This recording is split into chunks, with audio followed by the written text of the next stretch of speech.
warahmatullahi wabarakatuh. A'udzu billahi minasyaitonir rajim. Bismillahirrahmanirrahim. Alhamdulillahilladzi an'ama 'alaina bi ni'matil iman wal islam. Asyhadu an la ilaha illallah wahdahu la syarikalah wa asyhadu anna Muhammadan abduhu wa rasuluh. Allahumma sholli ala habibina Muhammadin sallallahu alaihi wasallam wa ala alihi wa sahbihi ajma'in, amma ba'd. Para pemirsa yang dirahmati Allah Subhanahu wa taala, sebagai hamba yang beriman, kiranya tidaklah berlebihan jika untayan kata yang paling indah dan afdol pertama kali kita ucapkan adalah sebagai ungkapan rasa syukur kita kepada Allah Subhanahu wa taala atas segala nikmat yang diberikan kepada kita semua, sehingga pada kesempatan yang berbahagia ini kita bersilaturahmi lewat media massa. Tidak lupa saya ucapkan terima kasih yang sebesar-besarnya kepada mitra kerja tercinta kita, Rasta FM Blora, yang mengudara pada gelombang 107.7. Semoga tetap mengudara di udara dan tetap jaya sepanjang masa. Amin, amin, ya rabbal alamin. Para pemirsa yang dirahmati Allah SWT, yang kedua kalinya sholat ma'asalam semoga terlimpah curahkan kepada Rasul akhir zaman sebagai sang pembawa risalah kebenaran yang mengantarkan umat manusia dari zaman kegelapan menuju zaman yang penuh dengan ilmu pengetahuan. Minadulumatul jali ila nuri hidayah biqaulina Allahumma sholli ala sayyidina Muhammadin wa ala alihi wa sahbihi ajma'in.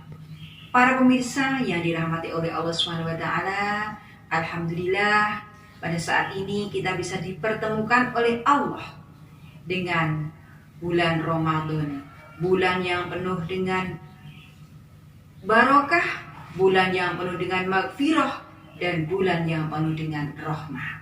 Semoga puasa kita, ibadah kita yang kita laksanakan di bulan Ramadan ini, tepatnya 1441 Hijriah, mendapatkan catatan amal soleh yang bisa kita petik besok di akhirat nanti, yang diterimakan oleh malaikat dengan tangan kanan.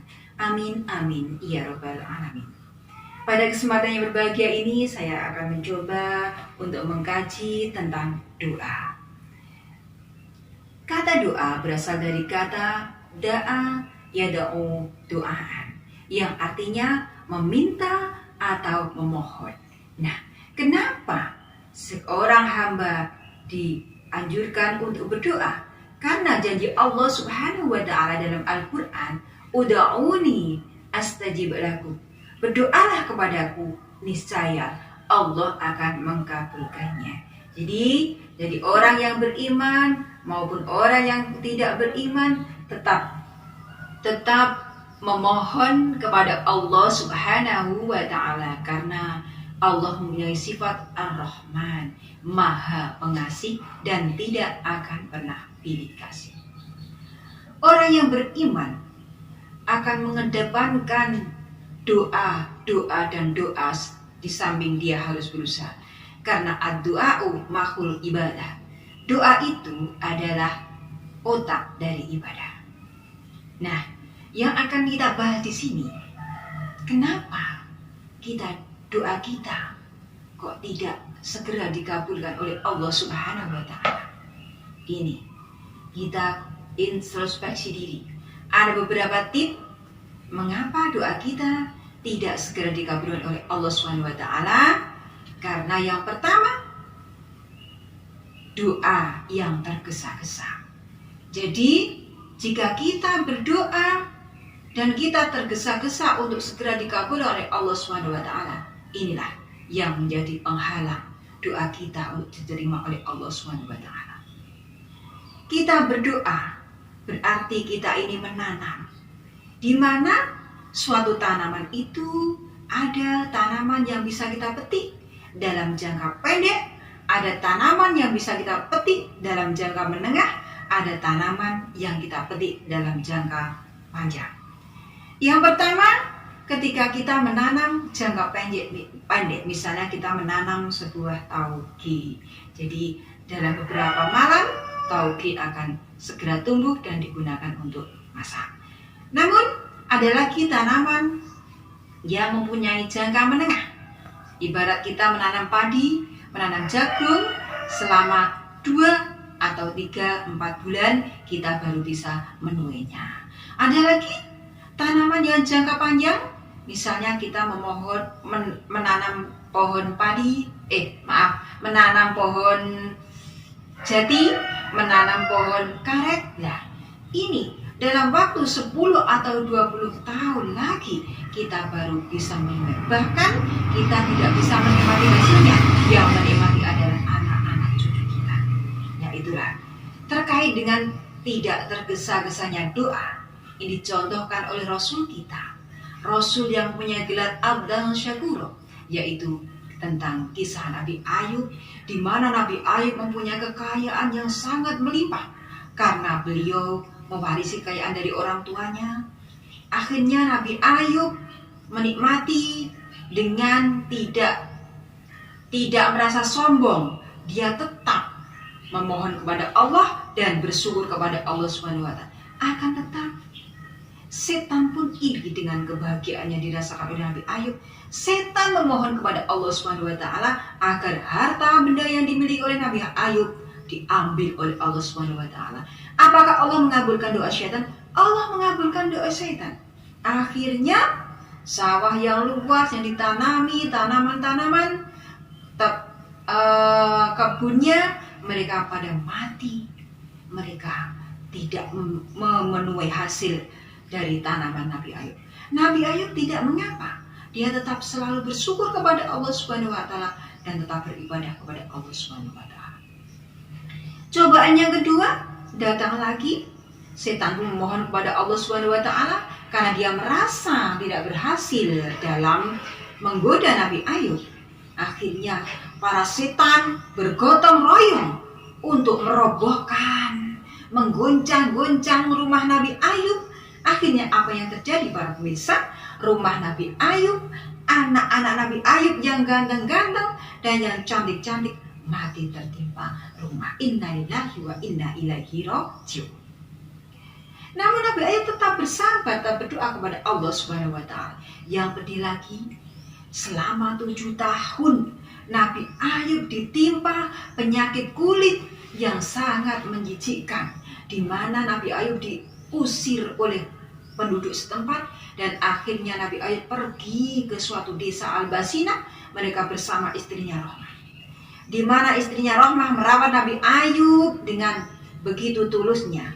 Tapi entah mengapa, karena ada bujukan rayuan syaitan, akhirnya istrinya Rahmah pergi dengan begitu aja meninggalkan Nabi Ayub. Dan saat itulah cobaan yang dialami oleh Nabi Ayub secara bertubi-tubi, secara beruntun. Nabi Ayub baru memohon kepada Allah Subhanahu wa Ta'ala. Memohon, ya Allah, telah lama aku ditimpa penyakit. Engkau yang maha penyayang dari yang maha penyayang. Sembuhkanlah penyakitku ya Allah. Akhirnya Allah memberikan jawaban kepada Nabi Ayub dengan cara urgut birijlika hadamu tasalum baridum wasyarab. Jejakkan kakimu ke tanah, niscaya dari dalam tanah akan keluar air yang memancar sejuk. Air itu digunakan untuk mandi, digunakan untuk minum. Akhirnya Nabi Ayub sembuh seperti sedia kala. Itulah bagian contoh dari doa yang tidak tergesa-gesa. Adapun yang kedua, doa melebihi kemampuan. Ya, ini kita berdoa tidak boleh melebihi kemampuan kita. Sebagaimana seorang penjual bakso memohon kepada Allah SWT akan diberikan bisa membeli pesawat terbang. Nah, gimana bisa dikabulkan?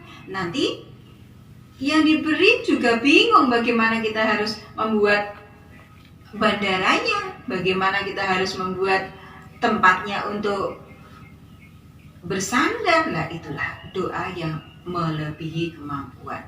Nah, ini juga dicontohkan oleh Nabi kita. Ketika Nabi Yunus di dalam perut ikan hiu, karena dia dijatuhkan, dikeluarkan dari kapal yang dimana kapal itu kebanyakan penumpang. Akhirnya Nabi Yunus dilempar di dalam lautan. Nabi Yunus diterima, dimakan oleh seekor ikan hiu. Dalam perut ikan, Nabi Yunus berdoa kepada Allah Subhanahu wa ta'ala, La ilaha illa anta subhanaka inni kuntu minadh dhalimin. La ilaha illa anta subhanaka inni kuntu minadh dhalimin. Berdoa berzikir kepada Allah Subhanahu wa ta'ala.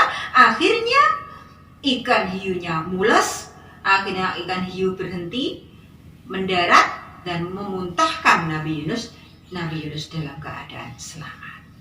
Adapun yang ketiga, membersihkan diri dari perkara haram. Nah, ini nih, ibu-ibu, kita introspeksi diri, apakah makanan yang kita makan ini sudah benar-benar makanan yang halal, atau hasil dari yang kita makan ini sudah merupakan perolehan dari makanan dari kerja yang halal, atau hasil dari suami kita, adakah terpercik hasil dari korupsi. Makanya sebagai seorang ibu harus benar-benar selektif kepada seorang suami.